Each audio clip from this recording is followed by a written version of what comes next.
এবার দিনে দুপুরে ইন্ডিয়ান আর্মির বাড়িতে চুরি, লক্ষাধিক টাকা সহ সোনার গয়না। মুর্শিদাবাদের ঘটনাটি ঘটেছে নবগ্রামের শিবপুর এলাকায়।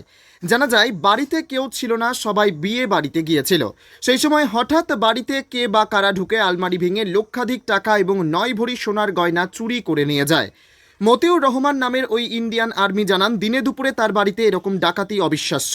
তিনি বাড়িতে এসে দেখেন তালা খোলা, ওপরে গিয়ে দেখেন আলমারি ভাঙা। তখনই তিনি টোল কর্তৃপক্ষ সহযোগিতা এবং সিসিটিভি ক্যামেরাতে দেখতে পান দুই যুবক বাইকে করে এসে চুরি করে নিয়ে যায় তাদের লক্ষাধিক টাকা এবং 9 ভরি সোনা। এই ঘটনার খবর পেয়ে ঘটনাস্থলে ছুটে আসেন নবগ্রাম থানার পুলিশ এবং পুরো বিষয়টি নবগ্রাম থানার পুলিশ খতিয়ে দেখছে বলে জানা যায়। দিনের বেলায় আর্মির বাড়ি থেকে চুরি, এই নিয়ে এলাকার লোক ভীষণ আতঙ্কে রয়েছে। এলাকাবাসীদের দাবি পুলিশ যেন এই ঘটনার সঠিক তদন্ত করে এবং দোষীদের বিরুদ্ধে ব্যবস্থা গ্রহণ করে।